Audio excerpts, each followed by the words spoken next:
And this perfectly sets us up for our last speaker in this panel. Probably nobody has more passion for this and excitement for this, and that can drive this idea. So I would like to hand over to Professor Vivienne Lawack, and we look forward to your presentation, Prof. Lawack. Over to you. Thank you. Thank you very much, Prof. Fielding. I have a few slides. If Cornell can assist, you can go straight to the next. I want to talk about how do we go about institutionalizing where we are at and how I see us taking it to the next level. A few remarks, this came out quite frequently over the last couple of days. The fact that community engagement is globally recognized for its role, its contribution, and remember I spoke about how it has a transformative effect. So that it was so lovely to hear Susan speak about that. It was really, we're using the same language here. So when we talk about engaged scholarship, all of us at this stage know that at all forms of scholarship activity by the university, that would be how we see engaged scholarship. The Committee on Institutional Engagement presents 3 general distinguishing elements, and I'm going to go into them very, very briefly because I want to look at the 10 enabling factors for SOE status. The first one here is that engagement must be scholarly. So there's an intentional act of making it an act of engagement with your partners, bearing in mind that we're talking about mutual partners for the mutual benefit of everyone involved in that, and a product of engagement. So here you have discipline-generated scholarship, it's evidence-based practice. The second one is that engagement cuts across, and this I can't emphasize too much. It cuts across the mission of learning, teaching, research, and service or engagement. And that's why I said on the first day, the danger for us to have a separate line or to locate it outside of the academic project would be that we're actually missing the true nexus, which for me is where SOE comes in. It brings the different missions of our higher education institution together. And it's really, for me, the nexus. Then the last one, and you said this often, has to be reciprocal, has to be mutually beneficial.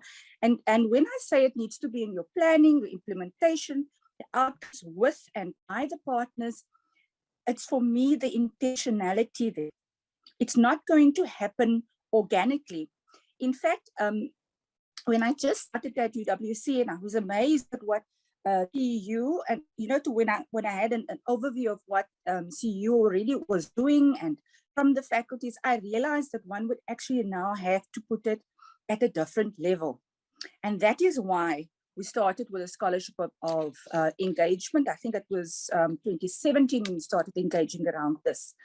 So what are those factors enabling SOE status? And I'll give some examples. The first one is institutional mission and strategic plan. Now, I came here in April 2015, so that's 6.5 years later. A lot of things happened.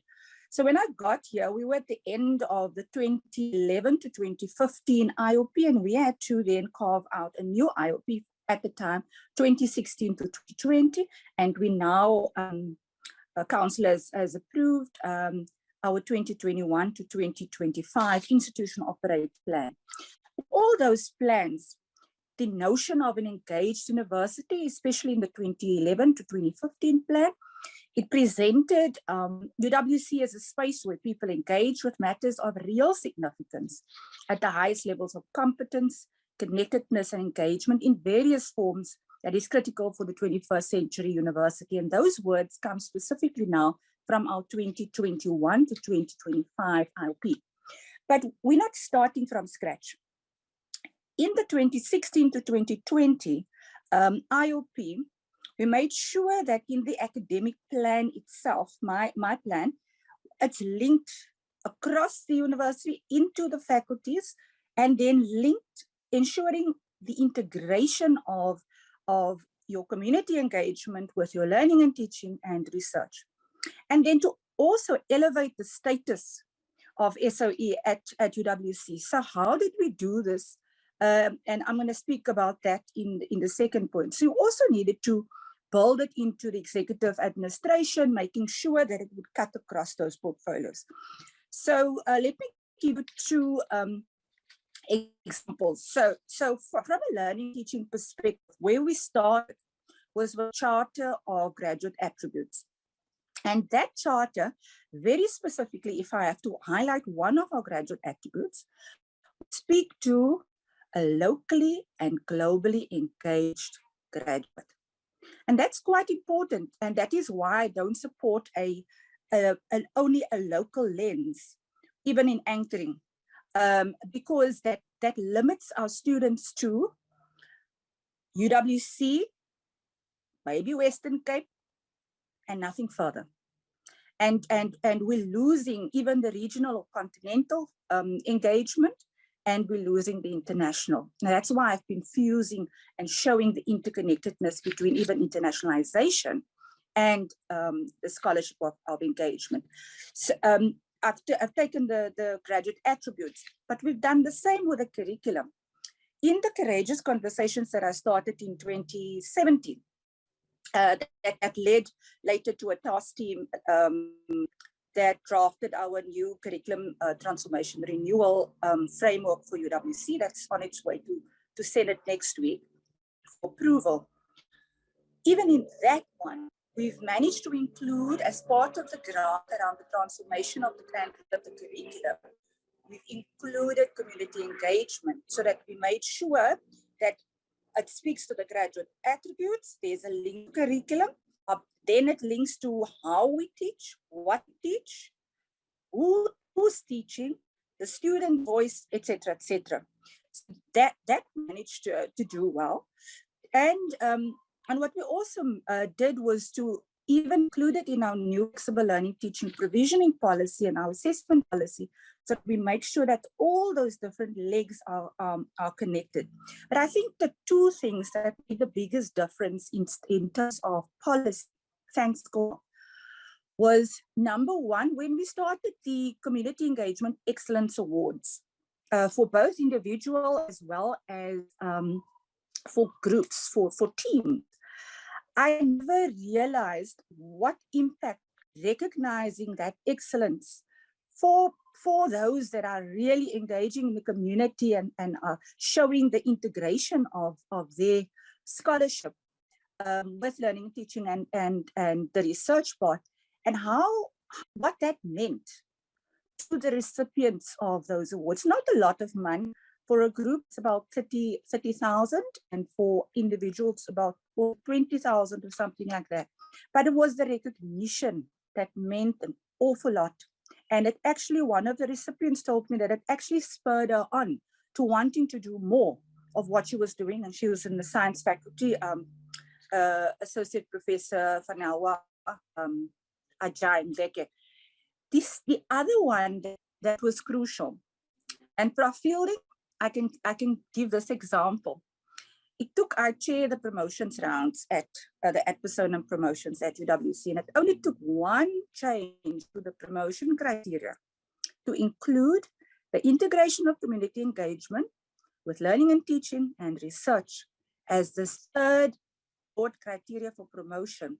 And it only took one round where, despite being great researchers in science, if they showed us they're doing swimming, we couldn't see the swimming coaching, but it wasn't connected to the scholarly work. Those people were not promoted, and change the mindset around how you actually do your portfolio of evidence, your professional portfolio for promotions. And it's also, and I'm using science as an example because it was the one faculty that really, there are great examples, but the average professor there at the time did not really conceptualize how they can connect their scholarly work with community engagement. And I'm happy to report that it's changed. The embedded in learning and teaching, I've already alluded to the fact that it's embedded in our policies, FLTP, curriculum, even continuous education short courses offered to all levels. So all community types, not only looking just at civil society, talking about our business communities, public, private sector, a broader concept of community. And I would like to say that I'm very excited by our new curriculum transformation and renewal framework. Because when I had the courageous conversations with the alumni, what came out the clearest was that when I asked them, so what was the historical intellectual identity of UWC? And what about that identity should be garnered for the future? And it came out that it was the social justice and critical engagement with community that stood out for the alumni. And for them, it was important that we infuse that in our curriculum as well, which we did, and that is definitely part of it. So when one looks at your, you can go to number 8, the sustained multi-level stakeholder partnership. I'm a bit too fast for you, Cornell. Number 5. Yeah, we're talking about the database is required of all innovative research of SIBI by university. I think this is an area that Pearl has done a great job of setting us up, and there's opportunity for SOE publication of research output by scholars from UWC that we can expand on. So it's really wonderful work that's been done there. But I think it's important that it has to be included in our budget and the way in which we allocate resources. And we've now had a bit of a chat about that earlier when Susan was presenting. And this is an area that's not explicitly available. And I think we need to, in this IOP period, we really need to look at clear project plans, smart indicators that we want to achieve, link it to resources required for the, and then very important to assess the impact, the transformative impact also or community benefit in society. And then of course, linked with that will be a monitoring and evaluation. Need to work, this does not yet exist at UWC. It is a high priority for us to further the work that's already started in the previous IOP period. And it's imperative that we develop the M&E system, pilot test, maybe starting in some faculties that are willing to, and able to formulate their own M&E planning and the assessment tool also. And that is an area where I think CEU would be able to assist faculties in. And that is, I'll come back to that one in my summation. So on number 8, the 8th factor is that we have many partnerships, all levels of society with multiple stakeholders and there's various databases. But I think our gap is at UWC that we have the CE database, but we similarly need to have even an international. If you ask today, where's the international partners database? Nowhere. Stakeholders, do we have a database? Nowhere. So you have a Senate International Relations Committee, which basically, talk about the MOUs that have been signed, but MOUs are not always partnerships. And so we need to distinguish from I'm putting my internationalization of higher education cap on here. There are 4 kinds of partnerships that I think, and we need to do something about at UWC in this period. Your individual to individual partnerships, your knowledge partnerships, where you have groups maybe in faculties or cross faculties with other partners internationally. And then I think we need to leverage the faculty to faculty partnerships as well. And not all partnerships are going to be your big institutional partnerships.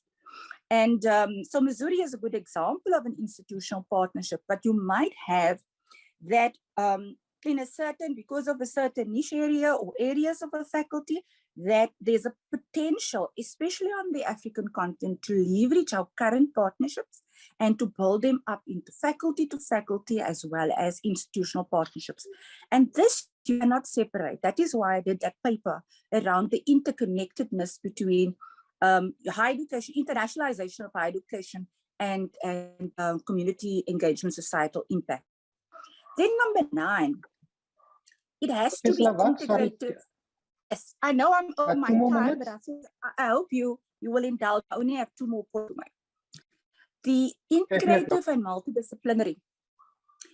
The faculties here, the respective schools, I think we are ideally placed from a national to a continental and international level. So this offers us as UWC an opportunity to use well-being indicators as criteria with which to plan, implement and assess impact on the community as an engaged institution.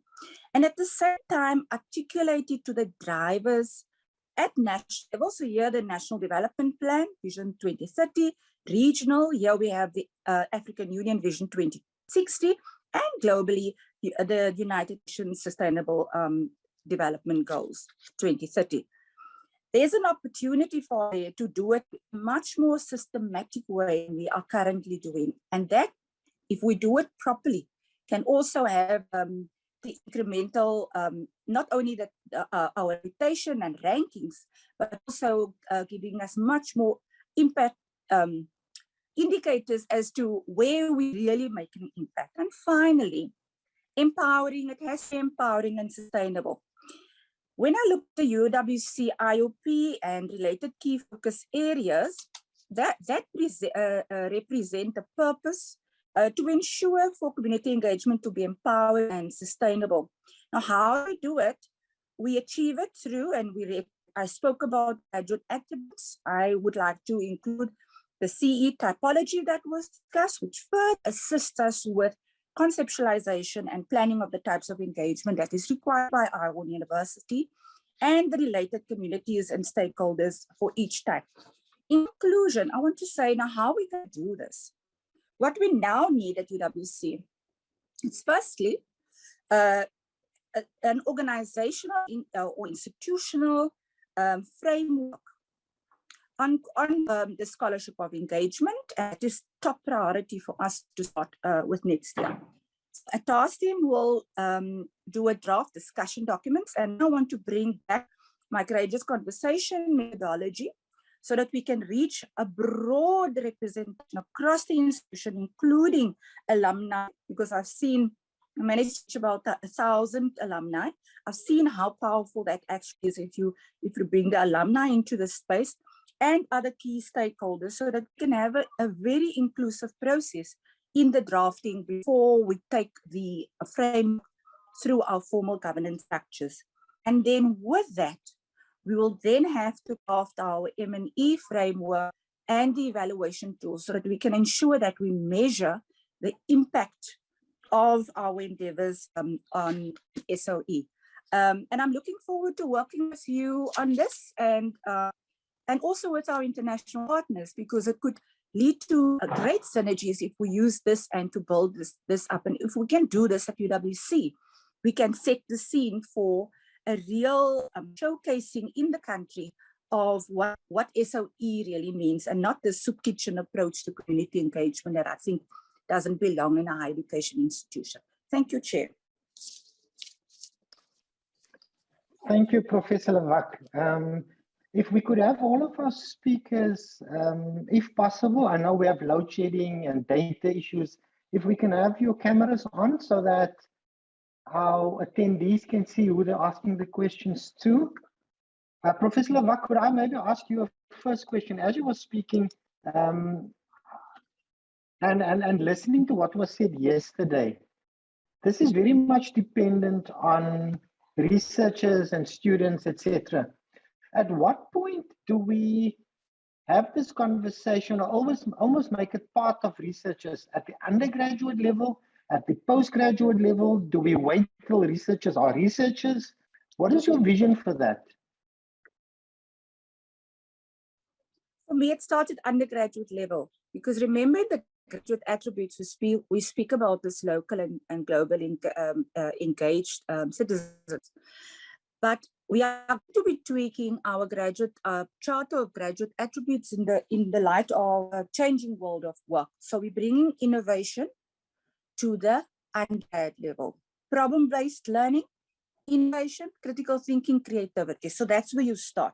You start with your graduate attributes, we take it into curriculum, and then we make sure that through the project that we have, Project Y, that we make it, make sure that the scholarship of engagement and Project Y is the project that we started to enhance critical thinking and research skills at undergraduate level. So it's our research-led approach to learning and teaching. So you connect that then. And so what we're going to do next year, your outgoing dean will hopefully come back after 6 months or whatever, because that was he's my project lead. And then we're going to try and take Project Y to all the faculties and not to the pilot faculties. And it's going to be quite important if we link that then to social innovation and link it to my other project around zone learning at UWC, entrepreneurship. Then you enable communities, but we have entrepreneurship and innovation focus so that we can, and because we have the clinics, small business clinic and the entrepreneurial law clinic, we then involve students as well with the community. So it is actually a great connector. I think it will be too late to wait for the researchers to do that, because you also need a balance between your disciplinary research and your if you are from a field that does not naturally lend itself to working with community, and there are such fields.